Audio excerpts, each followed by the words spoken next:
오늘은 요한계시록 35번째 시간입니다. 바다에서 나온 한 짐승이라는 제목으로 요한계시록 13장 1절에서 10절까지의 말씀을 전하도록 하겠습니다. 우리가 저번 시간에 붉은 용에 대한 이야기를 봤죠. 사실 이제 12장 후반부와 13장에서 계속해서 이어지는 내용은 성부, 성자, 성령을 흉내내는 붉은 용, 바다에서 올라오는 짐승, 거짓 선지자의 이야기들이 차례로 다루어지게 될 텐데, 바로 오늘 본문에서 나오는 것이 그 붉은 용의 권세를 이양받아서 성도들을 죽이고자 하는 예수 그리스도, 즉 성자의 흉내를 내는 바다에서 올라오는 짐승을 발견하게 될 겁니다. 이 바다에서 올라오는 짐승은요, 요한 1서에 자주 등장하게는 적 그리스도, 그리고 또한 데살로니가 후서 2장에서 등장하게 되는 불법의 사람, 이런 개념들과 이제 맞닿아 있는 개념으로 저희들이 쓰게 되는데, 즉 바로 이 바다에서 올라온 짐승이 곧 적 그리스도와 비견되어서 얘기되어진다는 것만으로도 예수님을 반대하고 또한 동시에 예수님을 흉내내기를 원하는, 예수님의 자리를 탐하고 있는 어떤 한 권력 혹은 이 역사 속에서 계속 반복해서 나타나게 되는 그런 어떤 세력의 패턴들을 얘기를 해주는 것입니다. 자, 한번 보도록 하죠. 우리 먼저 성부를 흉내내기를 원했던 붉은 용 있죠. 붉은 용이 우리 지난 시간에 쭉 한번 살펴보니까 어땠습니까? 결국 이 여인에게서 나오는 이 아이를 노렸지만은 잡아먹으려고요. 삼키려고 노렸는데 성공했나요? 실패했죠. 그래서 실패를 하고 나서 이제 그 여인에게 분노를 돌려서, 즉 신구약에 존재하는 모든 하나님의 교회를 얘기하는 겁니다. 하나님의 백성에게 눈을 돌려서 그들도 핍박하고 죽이려 했지만 성공했나요? 성공 못했죠. 그러면은 그 권세를 만약 누군가가 이양받는다라고 하면은 이미 앞서 실패한 붉은 용의 권세를 이어받는다라고 하면은 기본적으로 붉은 용처럼 매섭고 굉장히 폭발적으로 성도에 대한 핍박들이 가해지겠지만은 그 시대가 결국 성공할 거라는 기대를 가지게 될까요? 아니면 실패할 거라는 기대를 가지게 되겠습니까? 결국 실패할 거라는 기대를 저희들이 가지게 되는 거죠.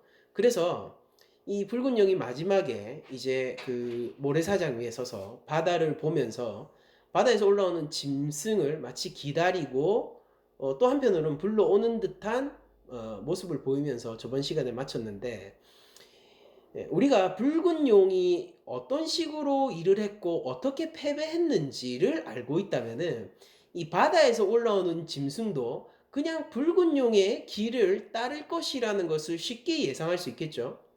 그러니까 우리가 앞선 본문에 대한 용에 대한 이해를 가지고 그 뉘앙스로 계속 성자를 흉내내고 있는 이 바다 짐승을 보도록 하겠습니다. 자, 13장 1절에 보면은 내가 보니 바다에서 한 짐승이 나오는데 라고 하면서 이제 새로운 이 비전을 요한이 얘기하고 있죠. 보니까 바다에서 한 짐승이 나와요. 근데 그 모습이 어떻습니까? 이렇게 묘사되어 있죠. 뿔이 10개입니다. 머리가 7입니다. 그쵸? 그리고 뿔에는 10왕관이 있어요. 그리고 그 머리에는 신성모도 가는 이름이 있습니다.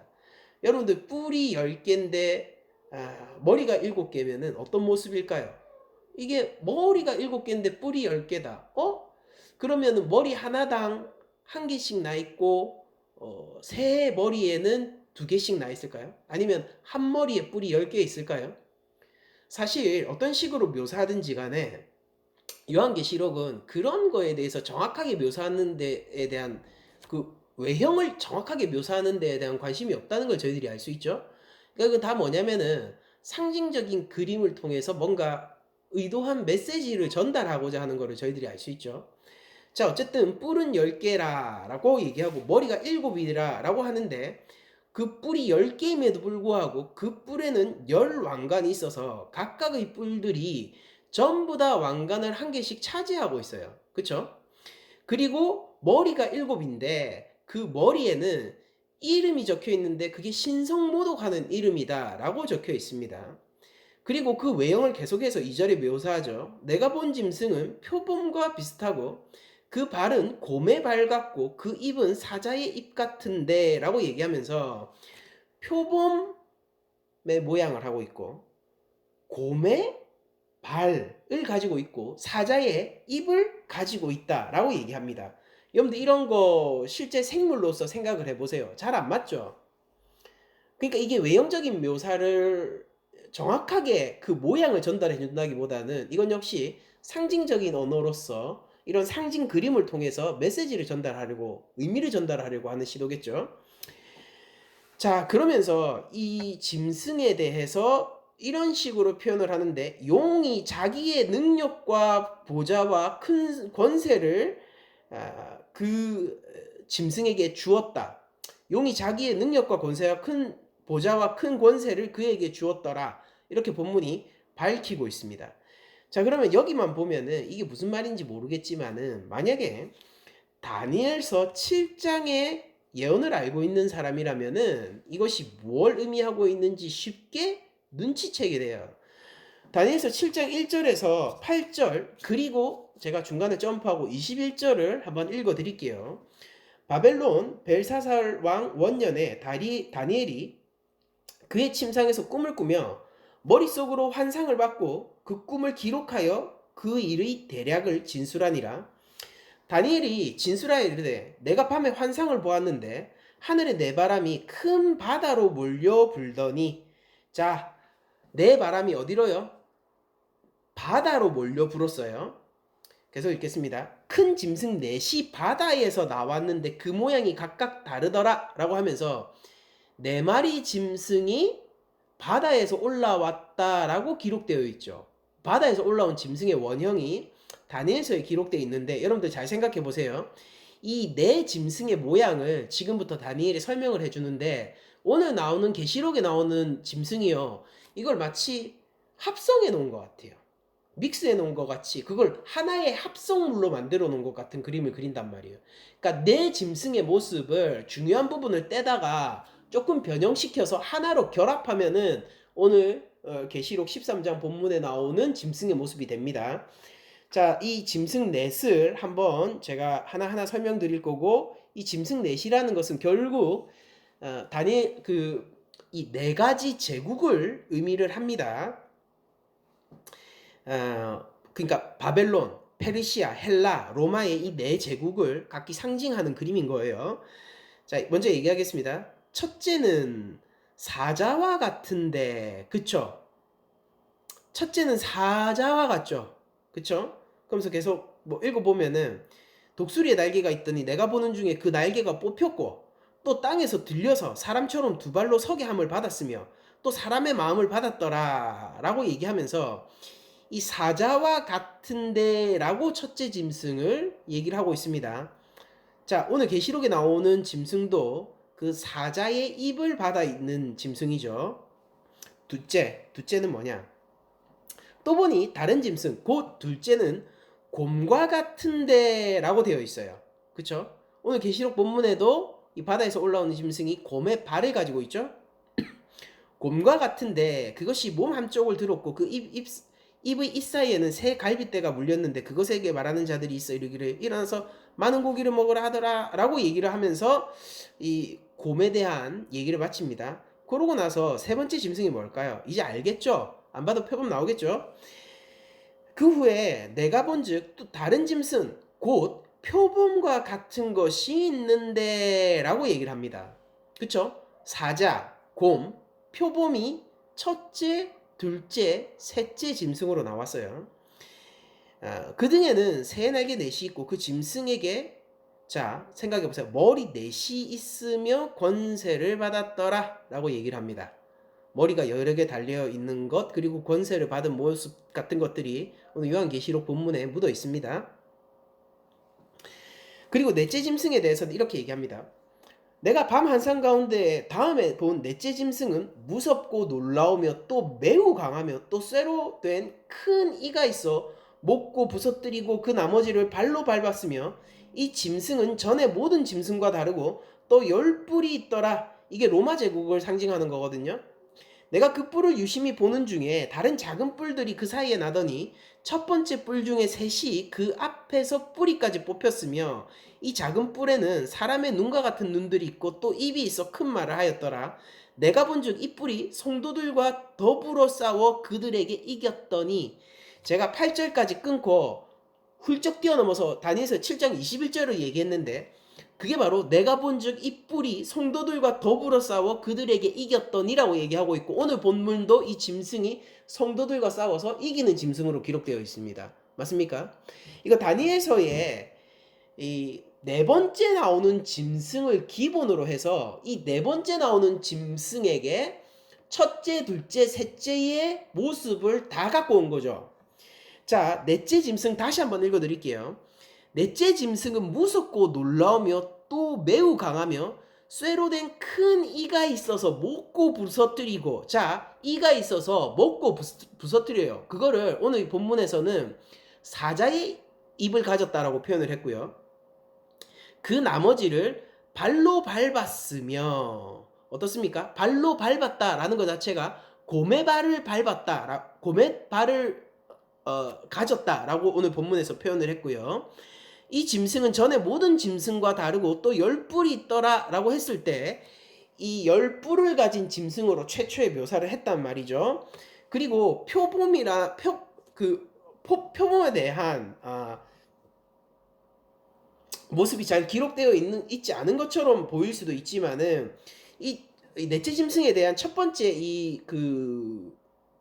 다니엘의 묘사가 무섭고 놀랍고 매우 강하다라고 하면서 이게 굉장히 경탄할 만큼 힘이 강하다 이런 식으로 묘사를 했는데, 그게 바로 표범에 대한 묘사처럼 이렇게 치환을 해가지고 요한이 쓰고 있는 거예요. 자, 제가 다니엘서를 볼 때 이 네 번째 짐승이 로마 제국을 얘기한다라고 했습니다. 그리고 오늘 계시록 본문으로 오니까 네 번째 다니엘서에 나오는 네 번째 짐승, 성도들과 싸워서 이기는 짐승 있잖아요. 10뿔을 가지고 권세를 가지고 그 어떤 짐승들보다 강했던 짐승, 그 네 번째 짐승 있잖아요. 그 로마 제국에게 첫 번째, 두 번째, 세 번째로 등장하게 되는 바벨론, 페르시아, 헬라 제국의 모습을 다 갖고 오는 거예요. 그렇죠? 그러면은 지금 요한이 얘기하는 건 뭐냐면은 로마 제국을 얘기하고 있고 그 황제를 얘기하고 있는 거거든요. 이걸 통해 가지고. 그런데 1차적으로는 지금 우리를 박해하고 있는 로마와 그 황제를 얘기하는 거지만은 더 나아가서는 이 본문이 뭘 얘기하고 싶냐면은 그리스도인들을 국가적으로 박해하는 힘의 논리로 성도들을 탄압하게 되는 모든 제국적인 성격을 가진 적 그리스도에 대한 지적을 하고 있는 것입니다. 이해가 가시죠? 그래서 오늘 계시록 13장 1절 2절에 나오는 이 모습은요,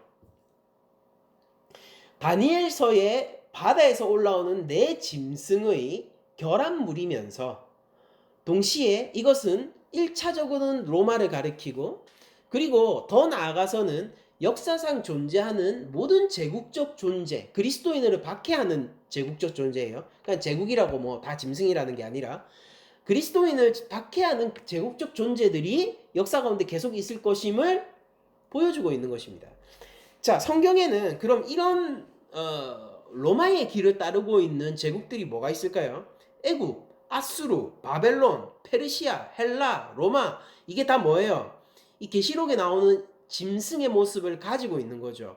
힘이 세고요, 권력이 많은데 그 힘과 권력을 어디에 쓰느냐면은 하나님께 순종하고 하나님을 따르고 예수 그리스도를 찬양하는 데 쓰는 것이 아니라 하나님을 모독하고 예수 그리스도에 대한 믿음을 저버리게 하고 그 충성을 자신한테 바치라 라고 얘기하는, 내가 진짜 권력을 가졌고 내가 진짜 왕이니까 네가 가짜 왕 예수 그리스도에게 너의 충성을 바치는 것이 아니라 나에게 복속되고 나에게 충성을 바치라 라고 속삭이거나 힘을 써서 제압하거나 아니면은 다양한 방법으로 회유를 하거나 혹은 협박을 하거나 어떤 형태로든지 참남한 신성 모독의 이름을 떨치는 그런 제국적인 힘들, 그런 권세들이 바다에서 올라오는 짐승이고, 이것은 결국 무엇이라고요?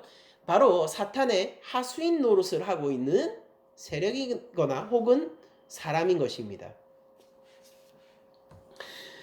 여러분들, 표본과 그 10개의 뿔을 가지고 신성모독이 같이 이름이 적힌 7개의 머리를 가졌다는 것은요, 강력한 권세와 지혜가 있는데, 단 그 지혜는 뭐겠습니까? 신성모독의 지혜니까 하나님을 적대하는 지혜고 예수님을 반대하는 지혜겠죠.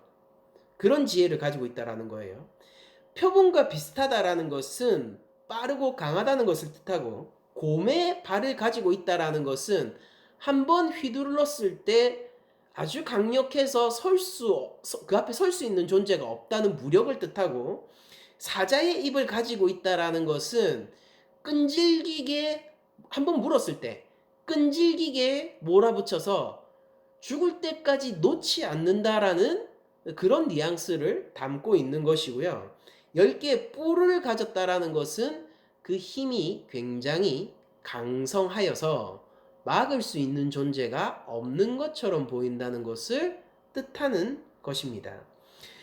자, 로마 요한 이 요한계시록의 저자인 요한의 입장에서 볼 때 이 로마라는 것은 참으로 짐승인데, 그게 왜 짐승이냐면 다니엘서에서 하나님의 백성을 핍박하고 그들을 괴롭혀서 그들과 싸워 이기기로 묘사된 존재가 짐승이었기 때문에 오늘 본문에서 짐승이라고 얘기를 하고 있는 거고, 이 짐승이라고 얘기하는 것은 강한 힘을 가졌으나 그러나 인간으로서 마땅히 하나님을 찬양하고 하나님의 영광을 바라봐야 하는 목적성을 떠나 자기 마음대로 불법을 행하는 측면에서도 짐승이라고 부르고 있는 것이에요. 여러분들, 오늘날은 그러면은 로마가 사라졌고 더 이상 제국이라고 부를 만한 나라가 없으니까, 이제 문명화되고 현대화된 국가니까, 그런 세계 질서가 있으니까 우리가 더 이상 이런 짐승을 경험하지 못한다라고 생각할 수도 있겠지만은, 제가 지금 이름을 대는 국가들을 한번 생각해 보세요. 먼저 첫 번째로 북한. 로마의 길을 따르고 있나요? 짐승의 길을 따르고 있습니까? 거기에 있는 우리 그리스도인들은 어떻죠? 중국은 어떤가요? 명목상의 교회는 있습니다. 그런데 중국은 어떤가요? 정말로 그리스도인들이 자유가 보장되고 그 안에서 국가적인 박해가 없다라고 얘기할 수 있습니까? 그리고 수많은 강성 무슬림 국가들은 어떻습니까? 제가 얘기하는 거는 뭐 거기가 민주주의가 있느냐 자본주의가 있느냐 그런 걸 얘기하는 게 아니라요, 국가적 단위의 힘과 권세가요, 개인이 맞설 수 없고 개인이 한거할 수 없는 그 정도의 파워로, 압도적인 파워로 그리스도인을 박해하는 그런 강성한 세력이 없느냐를 물어보는 거예요. 그리스도인들이 박해를 오늘도 당하고 있고요. 그런 나라들은 제가 지금 몇 가지만 예를 들었지만은 이것 이외에도 수많은 국가들이 그리스도인들을 암묵적으로 핍박하고 멀리하고 있어요. 여러분들, 우리들은 서구 사회의 기준을 두고 세상을 바라보는 그런 이 인식들이 우리에게 광범위하게 퍼져 있지만은, 우리가 조금만 한 단계 낮추어서 이 세상의 구석구석을 바라보게 되고, 우리가 주로 뉴스에서 접하게 되고 우리들의 중요한 그 무역 상대가 되고 교역 상대가 되고 우리를 정치적으로 압박하고 있는 이런 강대국들, 그런 시선에서 좀 벗어나서 우리랑 그다지 상관없는 나라들, 그리고 우리에게 위협이 되지 않거나 우리에게 경제적으로 별로 중요하지 않은 국가들, 이런 국가들을 한번 살펴보면은 무수히 많은 국가에서 그리스도인들이 탄압을 오늘날도 받고 있다는 사실을 알게 됩니다. 그러니까 여기서 나오는 짐승은요, 단순히 직장 상사가 너 예수 믿지, 너 예수 믿는 사람 싫어해, 이런 걸 얘기하는 게 아니에요. 야씨, 요즘 시대가 어떤 시대인데 교회 나가노? 나가지 마. 그냥 그렇게 얘기하고 그냥 조롱하는 사람의 얘기가 아니란 말이에요. 그게 아니라 우리 대한민국에서는 경험할 수 없는 종교의 자유가 보장되어 있는 우리 대한민국에서는 경험할 수 없는 개인이 항거할 수 없는 힘과 세력으로 그리스도인을 핍박하고 그 핍박의 목적과 결과가 그리스도에 대한 믿음을 부인하고 자신에 대한 충성을 맹세하게 하는 수많은 제국적 세력의 힘을 가진 집단 개인을 말하는 것입니다. 그러니까 역사적 맥락에서 우리가 한번 봐야 돼요. 개인적인 맥락이 아니라. 오늘 본문을 보면서 여러분들은 어쩌면은 그럼 한국에 사는 우리들하고는 별로 상관이 없네 라고 생각하실 수 있지만은 이 설교를 마칠 때가 되면은 여러분들은 그렇지 않다는 걸 아시게 될 거예요.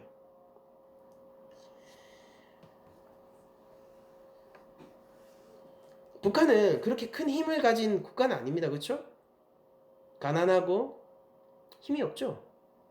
그렇지만은 국제사회에서 그 국가가 얼마나 힘을 가졌는가, 그 크고 작음을 떠나서 북한은 강력한 체제와 무력을 기반으로 박해 시대의 로마의 모습을 계승하고 있는 것처럼 그리스도인의 박해를 계승하고 있어요. 그렇지 않습니까? 그들의 목표는 무엇일까요?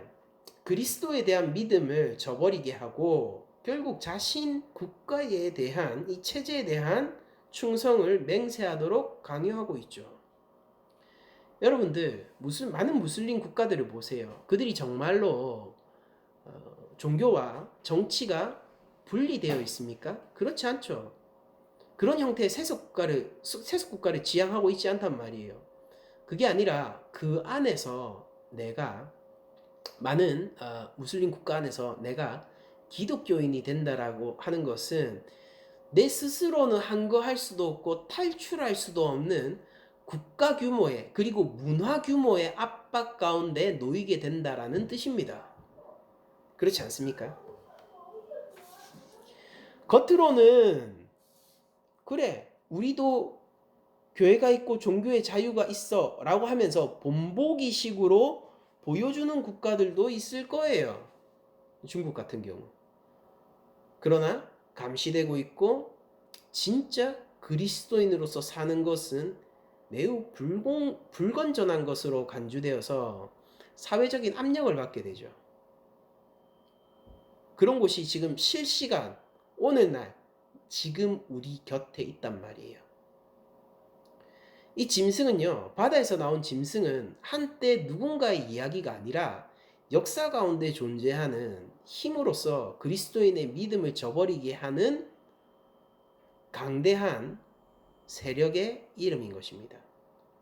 우리는 그런 자들을 위해서 기도해야 되는 거죠. 그 안에서 고통받고 신음받고 있는 그리스도 안에서의 한 형제 자매들을 위하여서 우리는 기도해야 되고 그들을 위하여서 하나님 앞에 신원해야 되고 그들을 세우고 그들의 믿음을 지지하는 일들을 해야 하는 것입니다.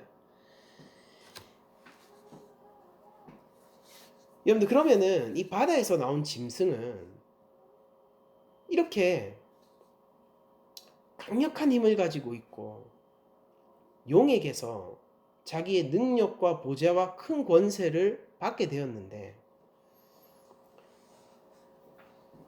이 바다에서 올라온 짐승이 자꾸 흉내내고 싶어하고 모방하고 싶어하는 존재가 있는데 그게 누군지 한번 살펴보도록 하죠. 3절입니다. 그의 머리 하나가 상하여 죽게 된 것 같더니 그 죽게 되었던 상처가 나음에 온 땅이 놀랍게 여겨 짐승을 따르고라고 기록되어 있어요. 자, 여러분들 우리가 계시록의 언어 속에서 그리고 성경의 언어 속에서 이거 딱 보면 그냥 바로 느낌이 오죠. 뭐냐면은 용이 자기의 능력과 보좌와 큰 권세를 주었다라고 얘기하는 게 어떤 뉘앙스를 가집니까? 하나님이 어린 양에게 능력과 보좌와 권세를 주셨더라 라는 말을 저희들에게 자연스럽게 떠올리게 하죠. 지금 어떤 구도를 흉내내고 모방하고 있죠? 성부와 성자의 구도를 모방하고 흉내내고 있죠.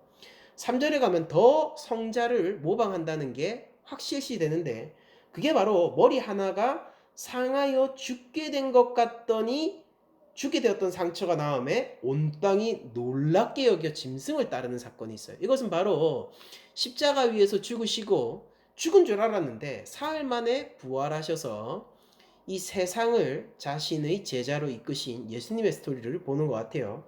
그리고 계시록 5장 6절을 보니까 그런 예수님에 대한 이런 묘사가 실제 적혀 있는 거예요. 상하여 죽게 된 것 같더니 라고 개역개정역에는 번역이 되어 있지만은 제가 직역을 하면은 죽임을 당한 것처럼 살해를 당한 것처럼 이런 뜻이에요. 직역을 하면은. 그리고 이 언어가 계시록 5장 6절에 나오는데 한번 들어보세요. 내가 또 보니 보좌와 내 생물들과 장로들 사이에 한 어린 양이 서 있는데 일찍이 죽임을 당한 것 같더라. 그쵸? 오늘 본문 제가 직역하면 뭐라고 했습니까? 상하여 죽게 된 것 같나니 죽임을 당한 것처럼 살해당한 것처럼 이라고 제가 말씀드렸죠. 근데 계시록 5장에서 이미 얘기했었던 어린 양에 대한 묘사가 뭡니까? 일찍이 죽임을 당한 것 같더라 라고 얘기하면서 명백히 이 바다에서 올라오는 짐승은 예수님을 상정하고 예수님에 대한 흉내와 모방을 지향하고 있는 것입니다. 가짜 예수라는 거예요. 그러니까 예수님을 모방하고 싶은데 진짜 예수가 아니라 그런 척 하는 거예요. 여러분들 이런 그 예수님을 모방한다라는 측면에서 로마 황제를 한번 대입해 보죠. 신성을 혈통적으로 물려받아 신의 아들이라고 주장하는 사람이 있는데 그게 누구냐면 로마 황제입니다. 자신이 온 세상을 다스리고 온 세상의 평화, 그러니까 팍스 로마나 로마에 의한 평화라는 그 말이 있잖아요. 그 평화를 유지하는 세상의 왕으로 자신을 소개하는 사람이 있는데 그 사람이 바로 로마의 황제입니다. 그래서 세상을 다스리는 권세가 자신에게 있기 때문에 모든 사람은 자신의 권력으로 죽고 사는 것이 가능하고 그리스도인 역시 그들의 죽고 삶이라는 것이 나의 의지대로 가능한다라고 주장하는 사람이 있는데 그 사람도 로마 황제예요. 로마 황제는 신성 모독적인 이름을 가지고 있죠. 뭡니까? 예수님은 하나님의 아들, 로마 황제의 공식 명칭은 신의 아들. 로마 황제는 자신이 평화의 왕이라고 주장을 하고 세상의 왕이라고 주장을 하는데 이건 역시 실제로 평강의 왕이신 예수님의 이름을 흉내내고 있는 것이라고 요한은 주장하는 것이고 사람의 생명이 내 손안에 달려있다라는 그 권세, 그 기독교인들이 결국 죽고 사는 것은 나의 의지에 달려있다라고 얘기하는 것은 본디 예수님이 하는 얘기인데 로마 황제도 그 얘기를 하고 있다라는 거예요. 그러나 이 로마 황제는 실제 하나님의 아들이 아니고요. 실제 사람의 죽고 사는 것에 궁극적으로 관여할 수 없고요. 그는 실제 잠깐 권력에 머물다 떠나서 이 땅의 흙으로 돌아가는 존재지 세상의 왕으로서 영원히 군림할 수 없는 존재다라고 요한이 고발하고 있는 거예요.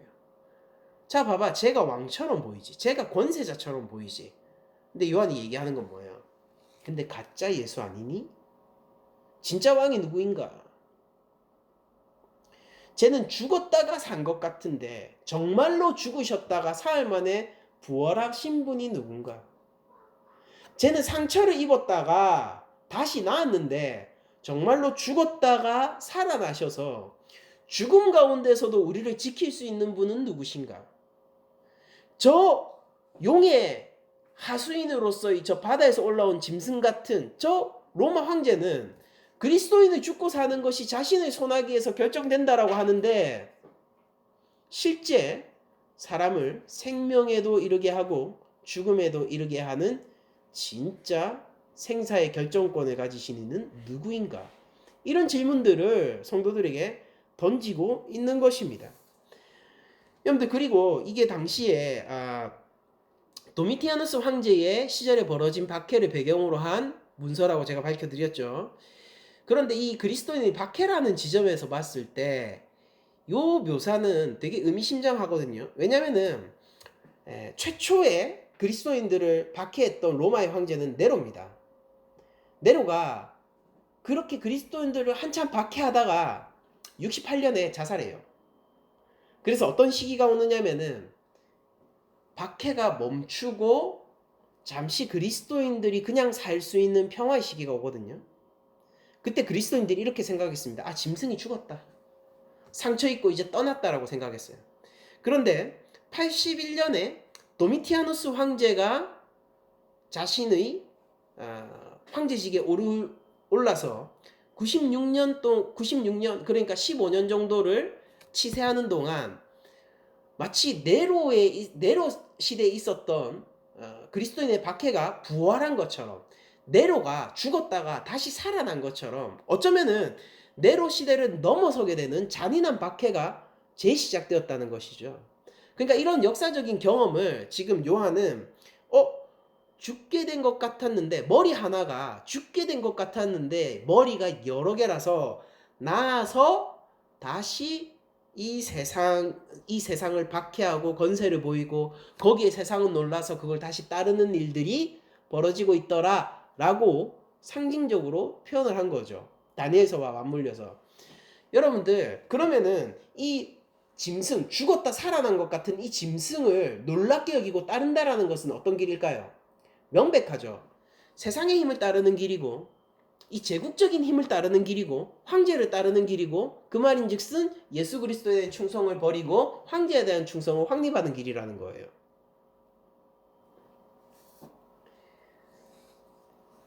그리고 이거는 너무 강력한 유혹인 동시에 너무 강력한 힘이라고 요한은 고백을 합니다. 4절에서 이렇게 얘기하고 있기 때문이에요. 용이 짐승에게 권세를 주므로 용에게 경배하여 짐승에게 경배하여 이르되 누가 이 짐승과 같으냐 누가 능히 이와 더불어 싸우리요. 사람들이 이렇게 얘기하고 있는 거예요. 와, 너무 놀라워서요. 너무 힘이 세서요. 너무 권세가 철철 넘쳐서요. 그런데 계시록 13장 4절에서 사람들이 짐승을 찬양하는 이 말 우리 어디서 많이 봤죠? 출애굽에 나오는 말이죠. 출애굽기에. 출애굽기 15장 11절입니다. 여호와여 신중에 주와 같은 자가 누구이니까 주와 같이 거룩함으로 영광스러우며 찬송할 만한 위엄이 있으며 기이한 일을 행하는 자가 누구입니까? 누가 주와 같습니까? 라고 하나님의 구원을 놀라워하며 찬양하는 이 하나님 백성들의 찬양이 버전이 바뀌어가지고 용과 이 짐승에 대한 찬양으로 바뀌게 되는 거죠. 여러분들 여기에서도 보여지는 게 이 용과 짐승이 결국 노리고 있는 게 뭡니까? 하나님의 갈 영광을 자기가 받고 싶은 것이고 하나님에게 맹세되어야 되는 충성이 자신에게 오기를 바라게 되는 것이죠. 여러분 어떤 사람들은 이렇게 얘기해요. 어떻게 얘기하냐면은 결국 삶의 주인은 나이기 때문에 내가 삶의 주인이 되어서 내 삶을 내가 개척해 나가고 내가 책임진다 라고 얘기하는데 엄밀한 의미에서 제가 성경적으로 얘기를 하자면요. 그 누구도 삶의 주인이 궁극적으로 자신이 될 수가 없습니다. 왜냐면은 그가 하나님을 떠나서 내가 내 삶의 주인이다 라고 선언할 때 그는 엄밀히 말하자면은요, 이 황제의 길을 걷고 있기 때문이에요. 그런 고백을 했던 자가 1세기 로마에서 누가 있었나요? 도미티아누스 황제가 그랬잖아요. 그럼 그는 삶의 주인이 자기 자신입니까? 아니죠. 붉은 용에게 소속되어 있는 자이죠. 삶의 주인은 사단이란 말이에요.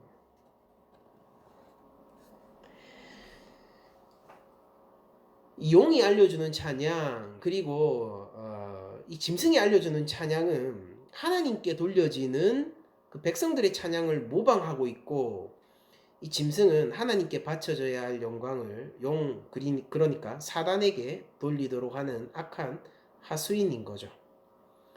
그러면서 짐승은 죽은 것 같이 상처를 입었다가 깨어나서 사람들을 빨아들이고 자신과 용에게 찬양을 돌리게 하면서 이런 일들을 합니다. 또 짐승이 과장되고 신성모독을 말하는 입을 받고 42달 동안 일할 권세를 받으니라. 우리 42달 이거 3년 반이잖아요. 우리 잘 알고 있죠? 자, 그러면은 예수님의 초림과 재림 사이에 모든 기간이 3년 반이잖아요. 상징하는 의미가. 자, 그럼 예수님의 초림과 재림 사이에서 일할 권세를 가지고 있는데 어떤 입을 가지고 그 일을 합니까? 과장되고 신성모독을 하는 일, 즉 하나님에게 반하는 진리로, 예수 그리스도를 떠나게 하는 진리로 일하는 권세를 가지고 있습니다. 하나님을 모독하도록 힘으로 압박하는 자들, 믿음의 배반을 통하여서 자신에게 충성을 맹세하도록 종용하는 그 세력과 그 힘이 바로 뭐라고요? 이 짐승의 힘이라는 거예요. 여러분들, 오늘날 한국교회를 압박하고 있는 그런 적 그리스도는 누굴까요? 힘으로 우리 교회를 눌러서, 하나님의 백성들을 눌러서요, 자신에게 충성을 맹세하도록 하는 그 적 그리스도가 누구겠냐고요? 돈이죠. 심플하잖아요.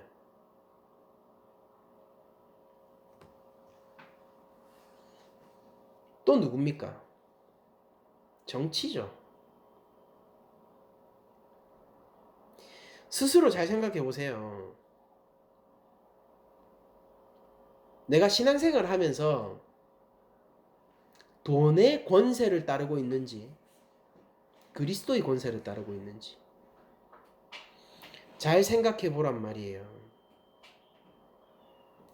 거기에 하나님의 은혜가 있는 것처럼 여겨져서는 안 돼요. 실제 거기 은혜가 있어야 돼요. 거기 믿음과 신앙의 길이 있는 것처럼 보여져서는 안 돼요. 실제 거기 있어야 된다고요. 사력 있게 판단하시고 신앙적 양심 안에서 자신의 삶을 잘 점검해 보시라는 거예요. 여러분들, 이 짐승을 과연 사람들이 바보라서 따랐을까요? 아니에요. 그럴듯하니까 따른 거예요. 짐승이 가진 권세라는 게 결국 42달 동안의 권세이고, 그냥 무적행에서 올라온 자는 무적행으로 돌아갈 뿐인 겁니다. 잠시 잠깐 한때의 권력에 불과한 것이고, 실제 예수 그리스도의 권세에 비하면은 이건 지극히 초라한 권세예요. 우리 그렇게 생각하잖아요. 그런데 현실에서 만나는 이런 하나님을 모독하는 세력과 그런 문화와 그런 집단의 유혹도 정말로 우리가 가볍게 여길 수 있는 정도의 유혹입니까?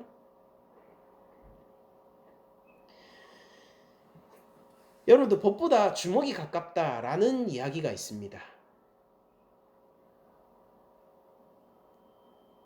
법보다 주먹이 가깝다. 우리 현실이 만약 그렇다면은 법이 정말로 우리를 지키고 보호해 줄 것이다 라는 생각이 들까요? 저는 법보다 주먹이 가깝다는 말을 조금 이렇게 한번 변주를 해볼게요. 여러분들, 믿음보다 돈이 가까워요. 그럼 이런 상황에서도 믿음이 정말로 나를 보호해주는 궁극적인 장치다, 궁극적인 힘이다 라고 여러분들 정말 생각하실 수 있습니까? 그 순간 수많은 그리스도인들이, 그리고 그리스도인들을 인도해야 하는 목회자들이 버티지 못하고 추풍낙엽처럼 쓸려져 나가는 광경을 우리 한국교회는 많이 경험했고, 이제 충분해요. 이제는 더 이상 안 그랬으면 좋겠습니다. 많이 그랬잖아요. 이제는 더 나올 필요가 없을 것 같아요.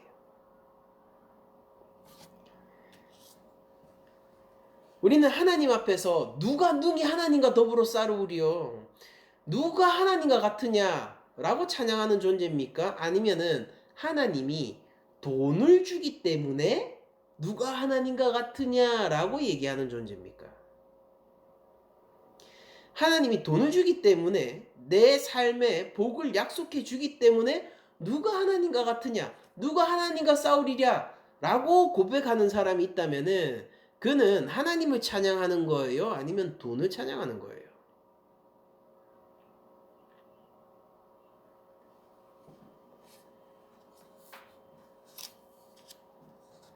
그게 짐승의 길이라는 거예요. 적그리스도의 길이고. 나의 충성은 예수 그리스도께 있습니까? 아니면 다른 무엇에 있습니까? 내 삶의 우상은 무엇입니까?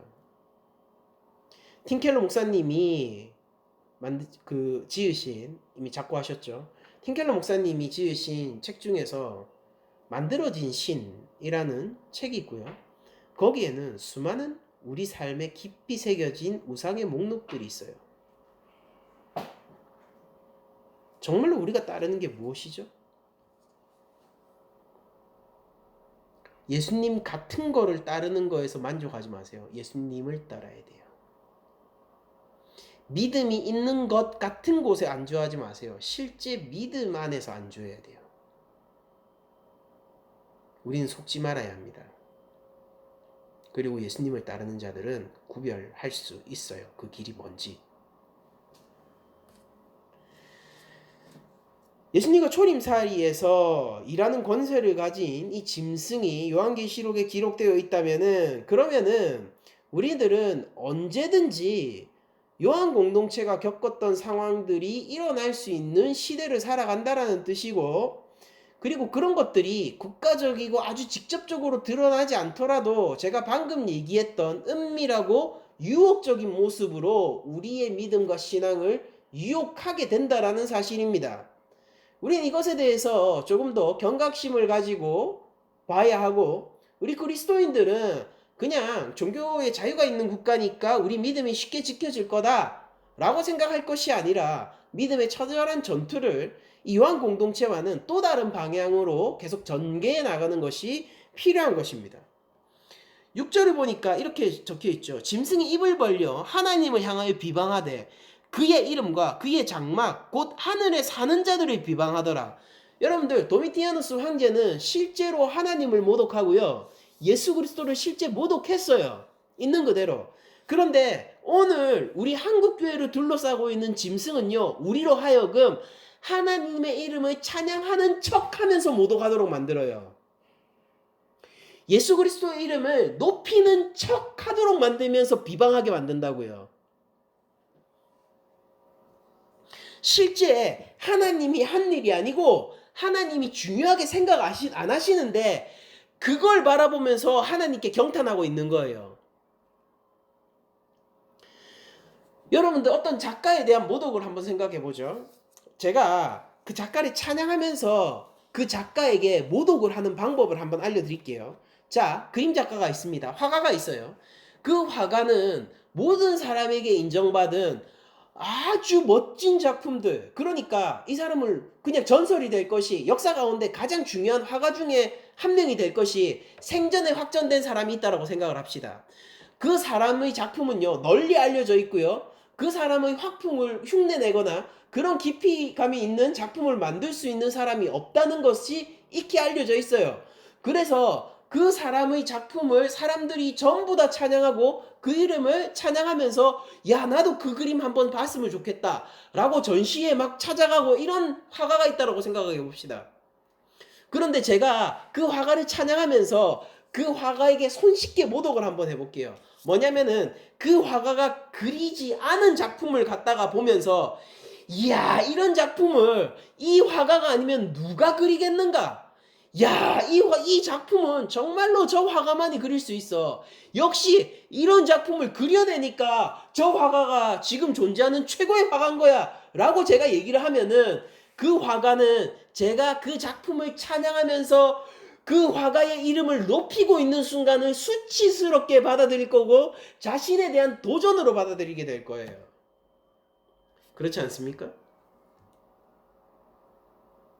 많은 그리스도인들이요, 하나님이 실지하지 않고 하나님이 원하지 심지어 더 나아가서는 하나님이 원하지 않고 하나님이 금지하신 일을 바라보면서, 우와, 이것이 하나님이 아니면 누가 하겠는가라고 하나님의 이름을 찬양하고 있다고요. 근데 그게 뭐겠습니까? 하나님 입장에서는 신성 모독적인 말이고 하나님에 대한 도전이란 말이에요.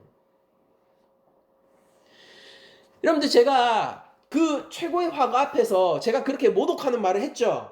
그렇게 했는데 그 화가 앞에서 제가 두 눈 동그랗게 뜨면서 아니 제가 당신의 이름을 언제 한번 낮춘 적이 있습니까? 오히려 저는 당신의 이름을 높였지 않습니까?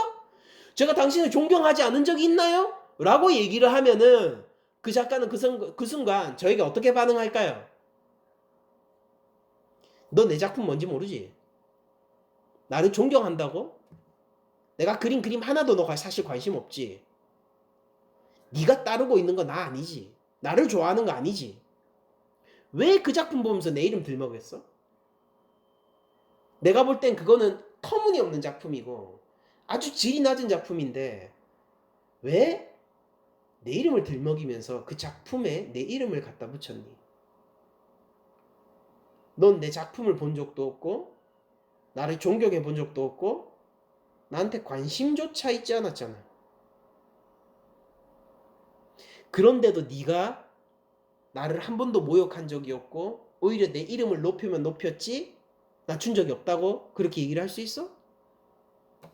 그 작가가 저한테 이렇게 얘기하겠죠. 그리고 그 작가 말이 맞죠.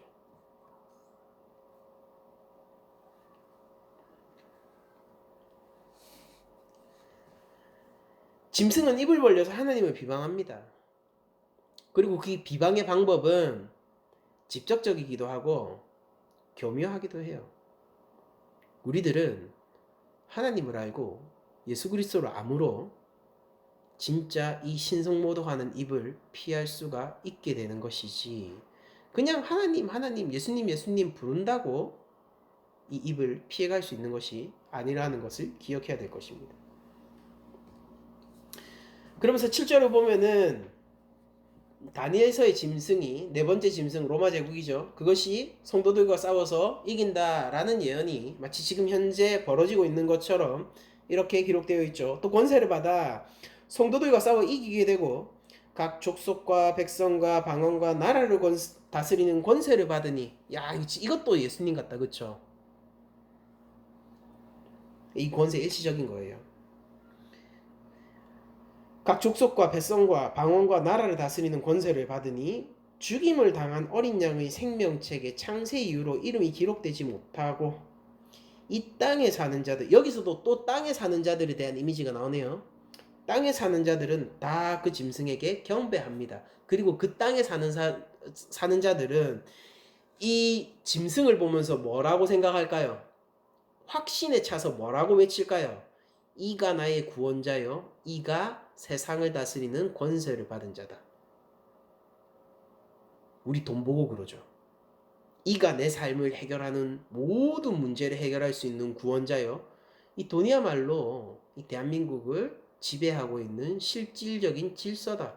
이렇게 생각하면서 많은 그리스도인, 많은 목회자들이 그 길을 따라가잖아요. 세속적이다, 1차적이다. 근데 그렇게 하고 있지 않습니까?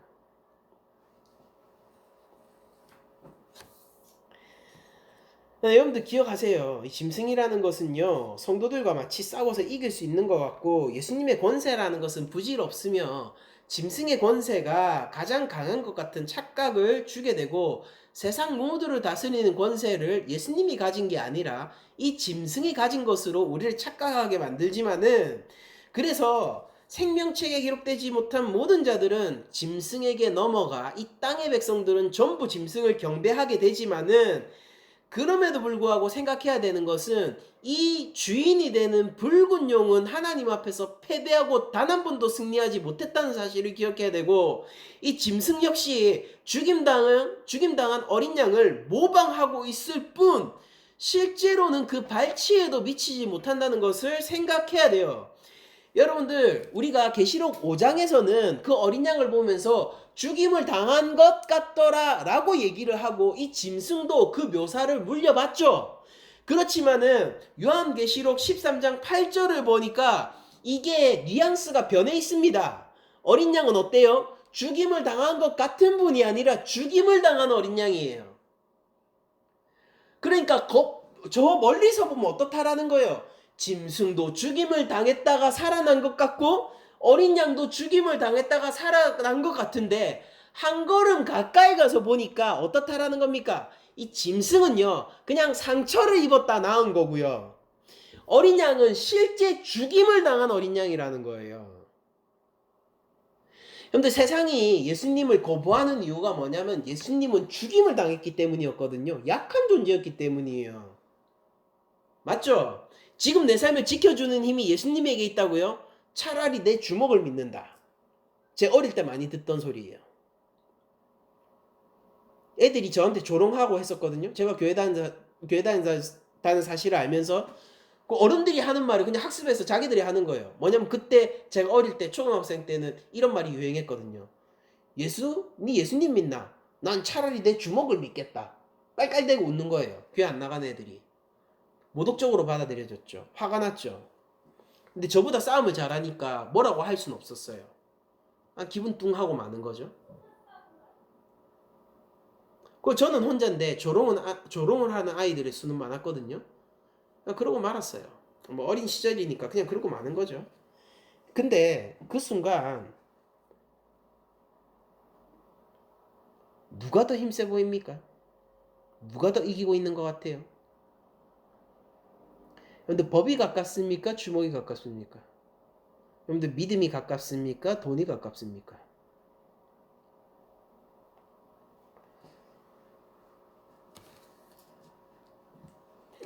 권세가 얼마나 대단한지 다 속아 넘어가고 이 땅에 속한 자들은 전부 그 짐승에게 경배를 하지만은 실제로 예수님은 죽임을 당했기 때문에 사람들이 거부를 하지만은요.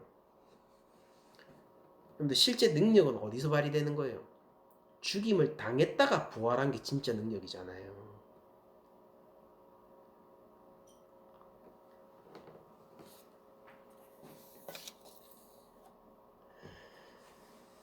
우리들은 이런 짐승이 지배하는 세력 가운데 있고 그런 문화 가운데 있는 우리들은 언제나 어린 양의 보호가 절대적이고 어린 양의 권세가 절대적이라는 사실을 놓치지 않도록 해야 됩니다.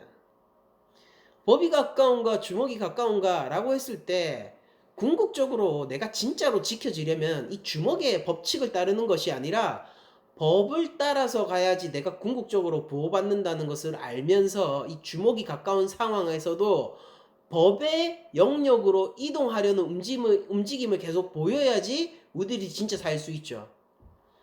근데 지금 당장 주먹이 무서워서 뭐 그 깡패들 말 한 번, 두 번 듣기 시작하면은 내가 나중에 어떻게 됐습니까? 그 깡패 하수인이 되어 있고 그 심부름꾼이 된단 말이에요. 똑같은 거 아니겠습니까? 여러분들 우리가 살면서 하나님의 보호라는 것이 나약해 보일 때가 있고 어린 양의 보호라는 것이 예수님의 보호라는 것이 터무니없어 보일 때가 있어요. 이런 상황에서 하나님은 왜 가만히 계십니까? 이런 일들이 우리 삶 속에서 비일비재하고 야, 이 당장 내가 얼마 있으면 해결될 건데 이런 상황들은 훨씬 가깝죠. 그래서 로또 한 번 되면 어떻게 할지 상상해 보기도 하고 그리고 뭐 그런 생각을 하는 거예요. 야, 만약에 진짜 힘 있는 사람이 이거 한번 좀 풀어주면 어떨까? 그런 상상을 하기도 하고 그렇게 하는 겁니다.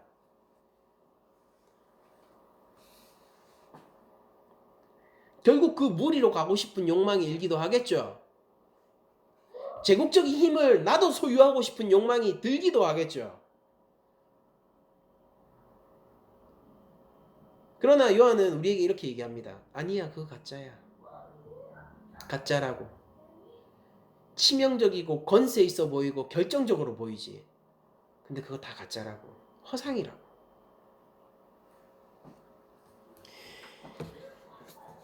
여기서 성도들과 싸워서 이기게 되는 이 짐승. 사실 성도들의 순교를 암시하고 있는 구절인 거죠. 그런데 이 본문에 앞서서 요한계시록 12장 11절에는요. 성도들이 죽음이 승리라는 복선을 깔아놨어요. 12장 11절 읽어보겠습니다. 또 우리 형제들이 어린 양의 피와 자기들이 증언하는 말씀으로 그를 이겼으니. 어떻습니까? 용 있잖아요. 용을 이겼다고요. 이 짐승은 용의 하수인에 불과합니다. 근데 우리 형제들이 용을 이겼다고요. 무엇으로요? 어린 양의 피와 자기들이 증언하는 말씀으로 이겼어요. 그래서 그 승리의 행동이 뭔지 제가 지금부터 말씀드릴게요. 그들은 죽기까지 자기들의 생명을 아끼지 아니하였도다. 이김을 뭐라고 표현하고 있죠? 죽기까지 생명을 아끼지 아니했다. 순교했다라는 것을 이김으로 표현하고 있다고요. 그러면은 여러분들 오늘 본문에서 짐승이요, 성도들과 싸워서 이기게 되었는데, 이 이겼다라는 게 곧 계시록 12장 11절 말씀에 비추어 보면은 짐승의 패배를 말하고 있죠. 역전된 세계잖아요. 여기는 이기는 놈이 지고 지는 놈이 이기는 세계 아닙니까? 산 놈은 심판받고 죽은 그리스도께 속한 자는 영생을 얻는 세계 아니에요. 여기가 짐승이 성도들과 싸워서 이겨요. 근데 이것 때문에 우리들이 우리는 결국 한 번은 실패해야 되는구나, 이렇게 좌절할 이유가 있는 거예요? 없어요. 만약에 우리나라가 정말로 종교적 자유가 없어지고 무슬림의 이 나라를 점령하게 되어서 우리가 무슬림 국가가 됐다고 생각을 해봅시다. 대한민국이요. 지금 그렇게 하면 우리의 삶은 바뀔 거예요.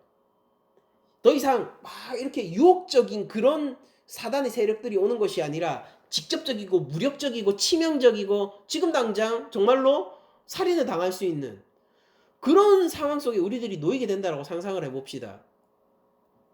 그래서 우리가 실제 죽게 되었어요. 그래서 사람들이 이렇게 얘기하겠죠. 무슬림이 기독교를 이겼다라고 얘기하겠죠. 근데 실제 그렇습니까? 이건 아니라는 거예요. 뭐냐면은 무슬림이 기독교를 이긴 게 아니라 기독교인이 죽기까지 자기 생명을 아끼지 아니하고 어린 양의 피와 자기들이 증언한 말씀으로 말미암아 이겼으니 그들에게 생명이 있고, 이 기독교인을 죽인 그들에게 심판이 있다라는 게 요한계시록의 구도잖아요. 짐승이 이겼습니다. 진짜 이겼다는 말이에요?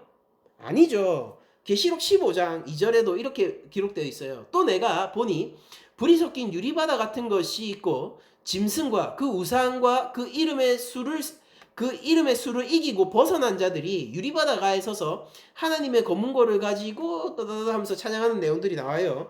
즉 하나님 앞에 선 자들이 누굽니까? 짐승과 그 우상과 그 이름의 수를 이기고 벗어난 자들인데, 그들의 이긴과 벗어남이 무엇으로 말미암아서 되어 있다라고 나중에 얘기하는지 아세요? 이게 순교를 염두에 두고 이렇게 얘기하는 거예요.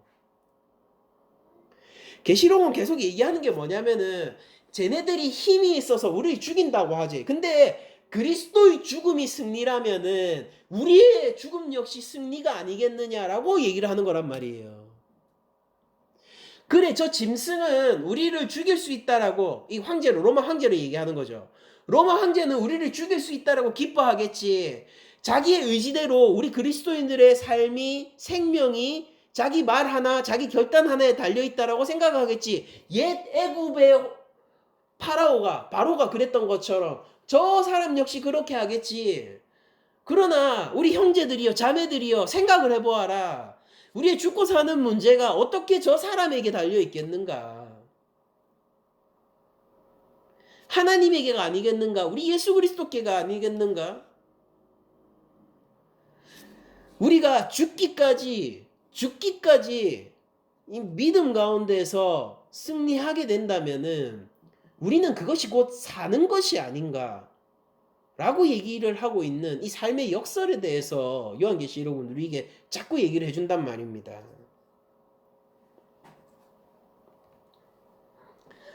그래서 9절하고 10절에 이렇게 얘기하는 거예요. 누구든지 귀가 있거든 들을지어다. 여러분들 이거 오랜만에 표현 나왔습니다.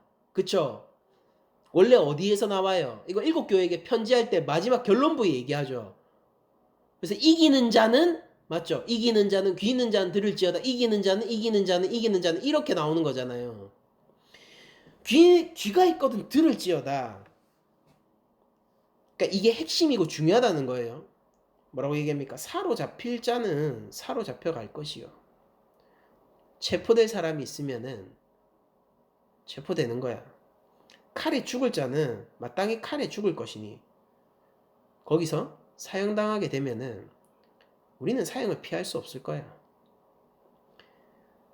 근데 어떻습니까? 이거 되게 자조적이고 되게 허무하고 패배주의적인 말처럼 안 느껴지세요? 체포당할 사람 있으면 체포될 거야. 우리가 어떻게 할 수는 없어. 만약에 사형이 결정난 사람이 있으면은 죽을 수밖에 없을 거야. 일반적이라면은 허무하고 자조적이고 패배주의적인 말이 돼야 되죠. 근데 이렇게 얘기해놓고 요한이 뭐라고 얘기합니까? 성도들의 인내와 믿음이 여기 있느니라 라고 얘기하면서, 자, 네가 체포당하게 됐을 때 어쩔 수 없을 거야. 체포당하는 거야. 근데 우리의 인내와 믿음은 여기 있어. 그 체포는 오히려 뭐라는 거예요? 내가 진짜 하나님의 자녀이며 내 믿음과 인내가 정말로 있다는 것을 증명하는 자리가 된다라는 거예요. 그들이 나를 끌고 가고 있지만 하나님이 보시기에는 내가 승리자라는 것입니다. 로마가 사형을 선고하잖아요. 그럼 그 사형을 피할 수 없을 거예요. 근데 그건 패배의 순간이 아니라 그 순간에도 내가 하나님의 말씀과 어린 양의 피로 승리함으로 내 인내와 믿음이 여기 있다는 것을 증명하는 순간이 된다는 것입니다. 성도가 순교를 당할지라도 그것은 하나님 앞에서 성도의 인내와 믿음을 보여줌으로써 죽음을 극복하는 행위이지 결코 진정한 의미에서 생명을 잃는 행위가 아니다라고 얘기합니다. 성도의 인내와 죽음은요, 성도의 인내와 믿음은 죽음도 막지 못하고 성도의 인내와 믿음 앞에서 죽음이라는 건 결국 그 힘을 잃게 될 거라는 거예요. 여러분들 요한계시록에 나오는 이 급박한 상황보다는 우리 대한민국 사회는 훨씬 그 수위가 낮죠. 덜 힘든단 말이에요. 그렇지만 이 원리 자체는 우리 한국 교회에도 여전히 통용된단 말입니다. 삶에서 중요한 결단을 해야 되는 순간들이 누구나 온단 말이죠. 잘 생각하셔야 되는 거예요. 근데 삶에서 하나님을 의지할 것인가 아니면 결정적인 순간에 하나님이 아닌 다른 것을 의지할 것인가 내 주인이 누구인지를 결정하는 순간이 되는 거예요. 그때 기억하셔야 돼요. 사로잡힐 자는 사로잡혀 갑니다. 칼에 죽을 자는 죽게 돼요. 피할 수 없는 거예요. 거기 한가할 수 없어요.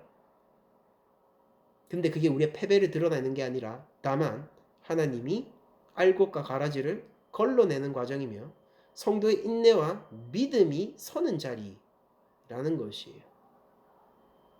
파산당해가지고 회생 절차가 있고 아이고 내가 예전에는 이랬었는데 예수 믿고 나서 왜 이렇게 됐나 울지 마세요. 그게 패배를 의미하는 게 아니에요. 체포당하고 사형을 선고받는 그 순간도 우리들이 믿음과 인내 가운데 하나님 앞에서 그것을 증명하며 생명을 얻을 수 있다면은 여러분들 그쯤이야. 가벼운 일은 아닙니다. 제가 함부로 얘기할 수는 없겠죠. 그러나 그냥 목사로서 사적인 감정 빼고 얘기할게요. 그쯤이야. 계시록을 보세요. 그쯤이야. 사고를 당해가지고요. 이 팔 하나가 날아갈 수도 있고 사고를 당해가지고 이제 영영 못 걸을 수도 있고 휠체어 신세를 평생 져야 될 수도 있겠죠. 쉬운 일은 아닙니다.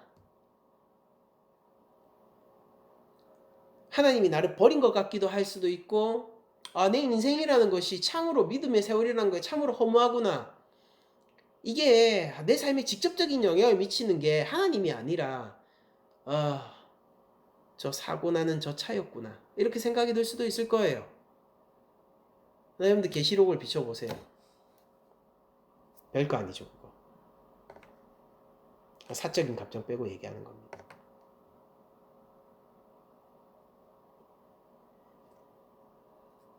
근데 저는 이것이 이 설교를 듣는 성도들에게 위로가 되기를 원합니다. 귀가 있거든 들어보십시오. 체포되는 자가 있으면은 체포될 수밖에 없어요. 사형을 선고받는 자가 있으면은 죽을 수밖에 없습니다. 그런데 여기에 성도의 인내와 믿음이 있고 여기에 우리의 승리가 있습니다. 예수님을 믿되 우리가 끝까지 믿고 주의 이름을 붙들되 끝까지 붙들고 하나님의 보호하심을 신뢰하되 우리가 끝까지 그러합시다. 그리고 실제 하나님은 용보다 강하시고 용을 그냥 직접 나서지도 않았죠. 미가엘 보내서 밟으신 분이고 우리 예수 그리스도는 죽은 것 같다가 사신 분이 아니라 실제 죽으셨다. 그 죽음과 사망을 이기시고 사흘 만에 부활하신 구주 되십니다. 여러분들 말씀 마치겠습니다. 오늘 본문은 결론적으로 우리에게 우리의 삶에는 언제나 아주 강력한 적그리스도의 세력의 유혹이 있을 수 있다는 것을 보여주는 것이고, 그러나 그렇게 하나님은 멀고 세상의 권세는 가까운가 같은 그 순간에도, 그리고 심지어는 내 목숨을 좌지우지하는 권세가 이 세상에게 있는 것 같은 그 순간에도 성도들은 하나님을 신뢰하고 예수 그리스도를 따르고 그 이름을 우리에게 새기는 그 일을 멈추지 않는 자들이다라는 것을 보았습니다. 무엇도 그리스도인을 막을 수 없어요. 세상이 속아 넘어갈 만한 것도 우리 그리스도인을 속여 넘기지는 못합니다. 왜냐하면 우리는 진짜 예수님을 알고 있기 때문이죠. 저 비슷한 사람이 제 아내에게 가까이 가서 여보라고 부른다고 해서 제 아내는 속지 않아요. 왜냐하면 저를 알고 있잖아요. 신랑을 알고 있잖아요. 교회는 예수님을 알고 있어요. 그래서 예수님 비슷한 누군가가 와서 내 신부여 안 속아요. 우리 교회는 예수 그리스도의 신부라서 신랑을 알아요. 양은 그 목자의 음성을 압니다. 예수님을 더욱더 마음속에 새기시고 예수님을 내 안에 형성하고 우리의 모든 삶의 정황에서 하나님이 허락하신 인내와 믿음을 증명하는 자리로 여기실 수 있기를 축원드리면서 하나님의 지키심이 이 세상보다 훨씬 현실이고 훨씬 가까이에 있는 여러분들이 되시기를 원하면서 모든 말씀을 마치도록 하겠습니다.